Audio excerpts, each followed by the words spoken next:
Lang.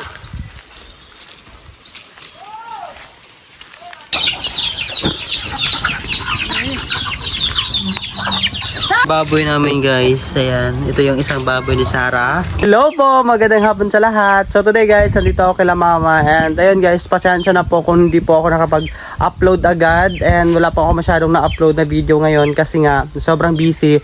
Isa pa sa nakabusy ako guys is graduation kasi ng kapatid ko. And di rin ako nakagawa ng video. And then di ba naalala nyo guys nung yung last video ko is nagpa-opera yung kapatid ko, and ayun medyo binabisi din kami. And ngayon guys, andito na yung kapatid ko, si Budoy, andito na siya.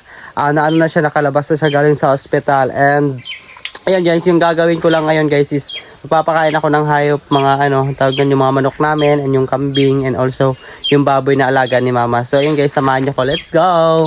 Pupuntahan ko si mama sa kusina kasi si mama is naghugas ng plato. Hi mother, kumusta ka? Ayan, naghugas si mama ng pinggan. And then si Budoy andito natutulog lang, pagpapahinga. Kumusta ka? Pera ka? Yun, makaistorya na ka? Nama. Ha? Nama. Maano na ni malitok na ni mong kuan? Kalitok na ka? Medyo. Medyo? Mayo. Okay, good na. So yun guys, okay na siya. So yun yung gagawin ko lang. Maasa ang kuan ma? Kanang pagkain ng mga hayop natin. Saan yung pagkain ng pagkain ng kaya? So yun guys, magpapakain na ako ng pato. So let's go.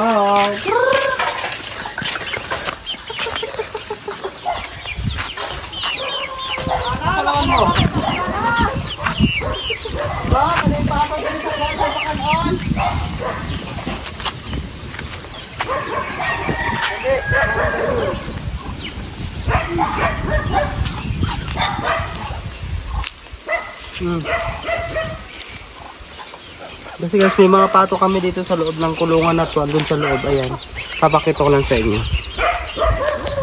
Ayan po, yung pato na maliliit. Ayan, alaga ni mother. Nilagyan na namin siya sa kulungan kasi kinakain ng mga uwak. So ayan, safety sila dyan.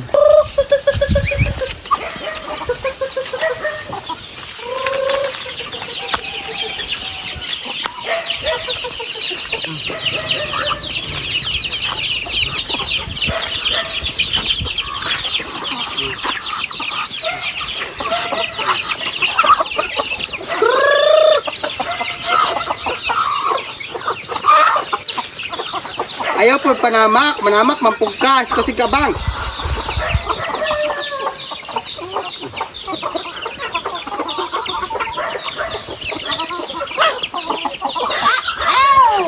Ito guys, hindi siya pato. Tawag siya gansa. Ito, hindi siya pato ha. Akala yung pato to, gansa to. Nag-iisa. Napulot ni mama sa ilog.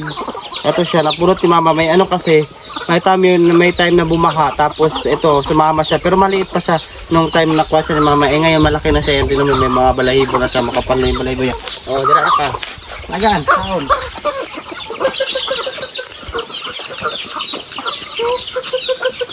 Sanda! Hangin! Nakapal!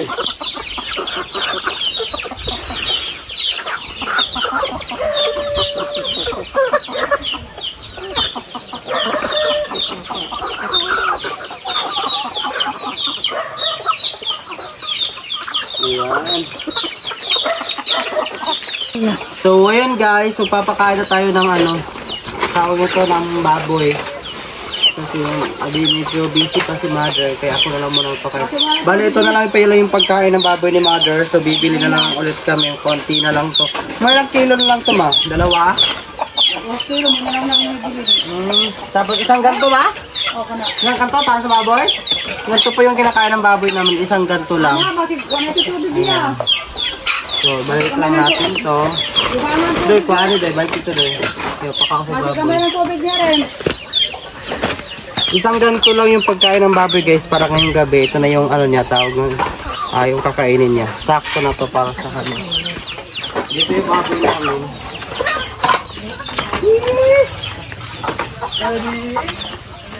Hello. Kumusta ka ma? Kumusta ka? Bakit ako na niya puro buyag ma? Ma? Ma?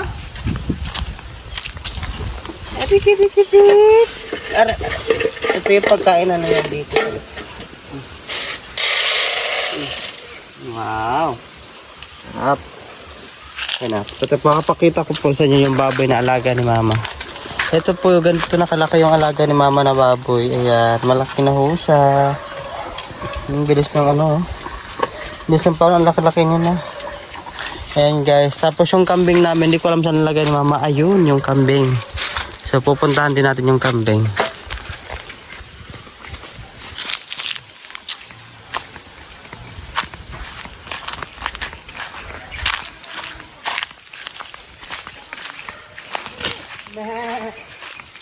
Lipat kita. Kasi, alika na dito. Uwi na tayo sa bahay.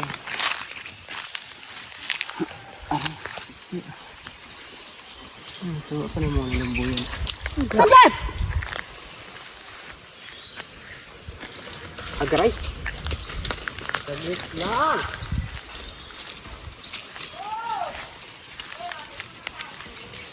So itong kambing namin guys, malapit na itong mga natin, mayroon siya niya, ang laki na. Mamuli lagi siya mao eh. Tapoy na siya. Dahil gusto mo nang umuwi, dahil pauwi na kita. Nasa bahay mo.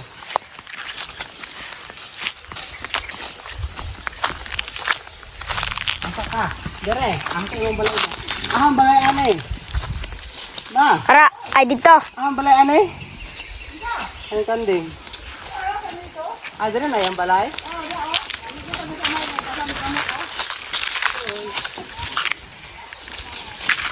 So, dito na yung bahay ng kambing namin. Are!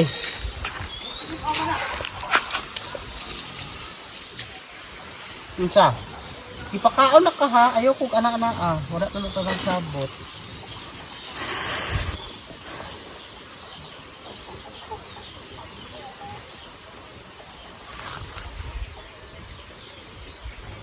Okay ka na.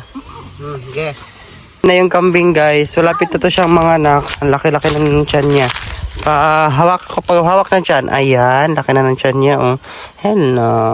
Hello. Ano? Malapit ka ng mga anak oh. Malapit ka ng mga anak. Kunti na lang. Kunti na lang to guys. Tapos punta tayo doon kala mother. Kasi makipag-chismisan tayo. Charot lang. Sana yung mga manok namin napakain na namin. Sabi mga pusa kami nadagdag dahil si Annalisa is tawag nito. Kuha siya ng pusa. Dami na namin pusa dito.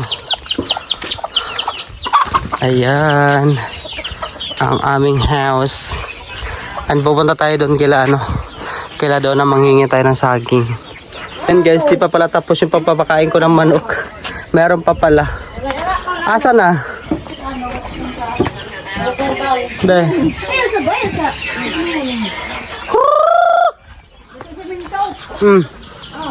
Be. Na, ako, abiyang yan ba? Sabura na. Mag-isukag sabon na niya. Na.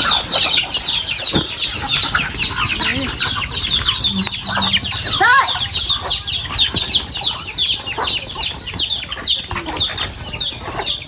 Sandra! Bakit pagkain mo? Sandra! Uy, hindi mo pagkain yan.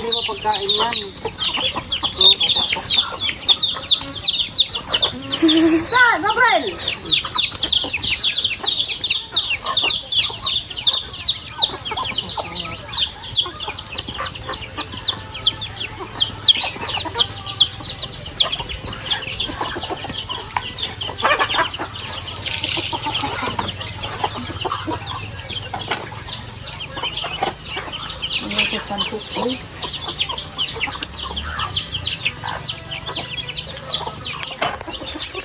Quatro na.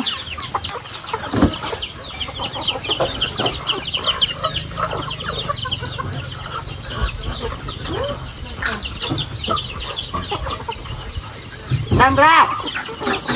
Sige niya pagkaw, bukaan! So yan guys, napakain ko na sa Let's Go na. Pupunta muna tayo doon sa kila daw na mangingi tayo ng saging.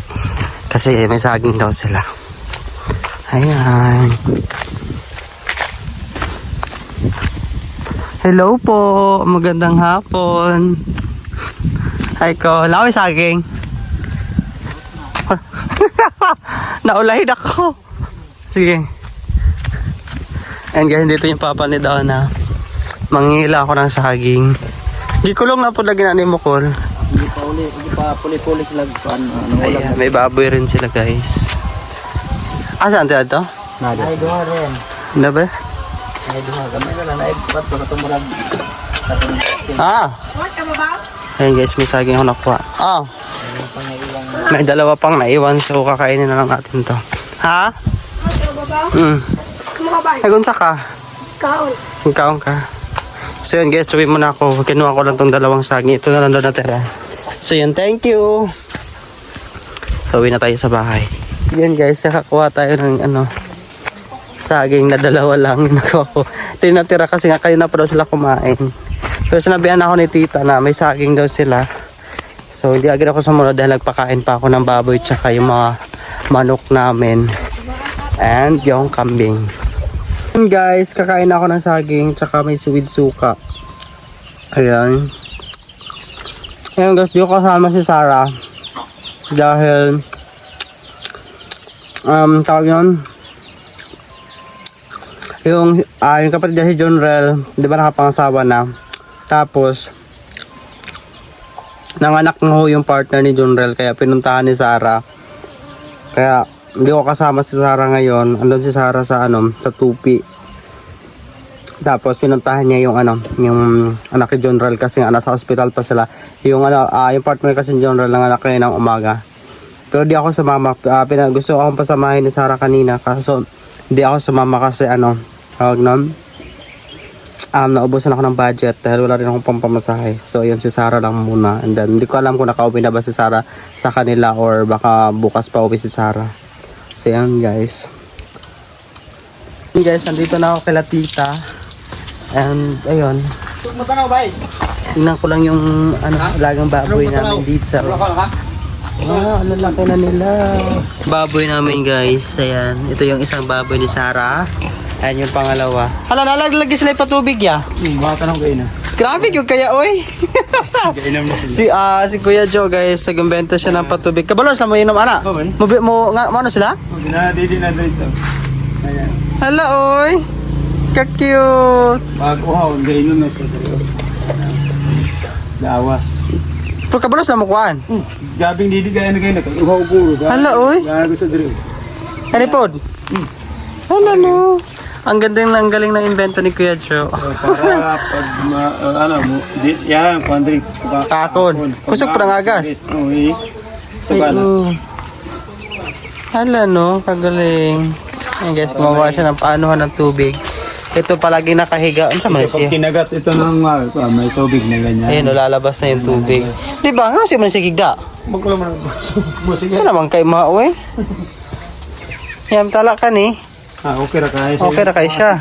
Ito, ang laki talaga nito guys. Kasi alam nyo ba yung pagkakuha namin nito before? Maliit, sobrang payak ng ratawan niya. Eh ngayon, sobrang laki na. Ayan, sobrang linis. Tapos yung isa naman andun sa dulo. Ayan yung mga baboy namin. Mahirapan po kahit Yes. aalis tayo. At least may patubig na sila. Basta hindi lang maubusan to. Dapat malaki to, no? Okay lang, sakto lang. Matagal na may move. Kaya